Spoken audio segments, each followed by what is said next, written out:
সম্মানিত সুপ্রিয় দর্শক শ্রোতা, দেশ ও প্রবাস থেকে যারা আমাদের সাথে সংযুক্ত আছেন, ভিডিও দেখতেছেন অথবা শুনতেছেন, সবাইকে জানাই আন্তরিক প্রীতি ও শুভেচ্ছা। বন্ধুরা, আমি কথা বলছিলাম সুইট হটকট একটা মিষ্টি আপুর সাথে প্রতিবেদন করবে, সংযুক্ত হয়েছে আমার সাথে কয়েকদিন আগে থেকেই যোগাযোগ ছিল। কেন আসলো প্রতিবেদনে বিস্তারিত ভিডিওর ভিতরে থাকবে, আপনারা অবশ্যই ভিডিওটা কন্টিনিউ করবেন। আসসালামু আলাইকুম। ওয়ালাইকুম সালাম। কেমন আছেন আপু, ভালো আছেন? জি আলহামদুলিল্লাহ ভালো আছি, আপনি ভালো আছেন? এই তো আলহামদুলিল্লাহ ভালো আছি। ভালো আছেন, ভালো থাকবেন, ভালো থাকাই কামনা করি। তবে আপনি প্রতিবেদনে কেন আসলেন বলেন? প্রতিবেদন আইছে ভালো একটা মনে মানুষের জন্য, যে আমার পাশে থাকবে। যে আপনার পাশে থাকবে এমন একটা মানুষের জন্য প্রতিবেদনে আসছেন। আগে আর কখনো প্রতিবেদন করছিলেন? না, আগে কখনো প্রতিবেদন করিনি। পরিবারে বর্তমানে আছে কে কে আপনার? পরিবারে মা আছে, ছোট একটা বোন আছে। বাবা নাই? না, আব্বু মারা গেছে। মা আর ছোট বোন, আপনি তিনজনের সংসার। হ্যাঁ। আপনার বয়স কেমন কি? 18। 18। বিয়ে শাদী হইতে নি একবারও? না, বিয়ে শাদী হয় নাই। কি করেন আপনি? এই তো মানুষের বাসায় কাজ করি। আগে সেলাই মেশিন চালাইতাম, তো মেশিনটা নষ্ট হওয়ার কারণে এখন মানুষের বাসায় কাজ করি। মেশিন নষ্ট হয়ে গেছে, এর জন্য মানুষের বাসায় কাজ করেন। মেশিন ঠিক করে নিলে চলে না? হ্যাঁ, ঠিক করে নিলে তো চলে, কিন্তু ঠিক করতে গেলে তো টাকা লাগবে। মেশিন ঠিক করার মতো কিছু টাকা নাই আপনার কাছে? থাকলে তো অবশ্যই ঠিক করে নিতাম, নাই দেখে তো ঠিক করি না। তাইলে আপনার মেশিন নষ্ট? হ্যাঁ। আপনি ভালো আছেন? হ্যাঁ, আমি তো ভালো আছি। নামাজ পড়তে জানেন? হ্যাঁ, না করতে পড়েননি? করি তো।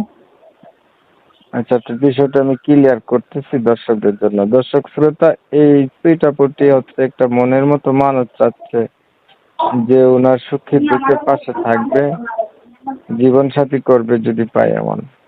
তবে ওনার ফ্যামিলির কথা জানতে গিয়ে জানলাম ওনার হচ্ছে আব্বু নাই, মা, ছোট বোন আর উনি। উনি হচ্ছে মানুষের বাসায় কাজ করে সংসারটা চালায় আর কি। প্রতিবেদনে আসছে উনি প্রথমবার। তো উনি চাচ্ছে এমন একটা মানুষ যে ওনার সুখে দুঃখে পাশে থাইকে ওনার দায়িত্ব নেবে, মনের সাথে মন মিল খাইলে জীবন সাথী করবে। তো কমিউনিটি গাইডলাইনের কারণে আমি ওনার নাম এবং ঠিকানা আপনাদের মাঝে রিপ্রেজেন্ট করতে পারলাম না। এর জন্য আন্তরিকভাবে দুঃখ প্রকাশ করছি। আপনারা অবশ্যই আপুর কাছ থেকে জেনে নেবেন যারা যারা জানতে চান। অন্যান্য কিছু বিস্তারিত কথা ভিডিওতে থাকবে, অবশ্যই ভিডিওটা আপনারা কন্টিনিউ করে যাবেন। আপনার ধরেন একটা মনের মানুষ পাইলেন, এখন আপনার বয়স তো 18 বছর বলছিলেন। এখন মনের মানুষটার বয়স একটু বেশি হইলো, দেখতে কালো হইলো, আগে বিয়ে করছে এমন হইলো। এই ধরনের মানুষ যদি আপনাকে বিয়ে শাদী করতে চায়, আপনার মতামত কি? যদি দেখতে কালো হয় আর বয়স বেশি হয়, তা তো আমার কোনো সমস্যা নেই, যে আমার দায়িত্ব নিতে পারবে। বিবাহিত হলে সমস্যা নেই, যদি আমার দায়িত্ব নিতে পারে তাহলে এরকম মানুষ হলেই চলবে।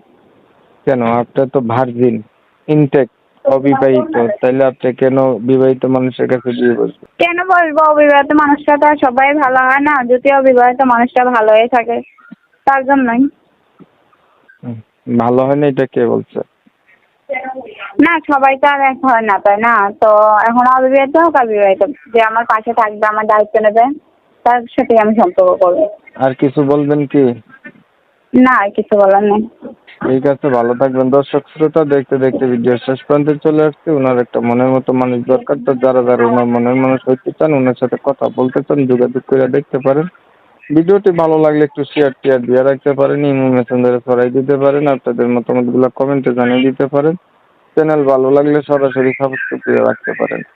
অনেক সময় নিয়ে ধৈর্য ধরে কষ্ট করে আমার সাথে থেকে চ্যানেলের ভিডিও দেখবেন। ধন্যবাদ সবাইকে। সবাই ভালো থাকবেন, সুস্থ থাকবেন। আল্লাহ হাফেজ।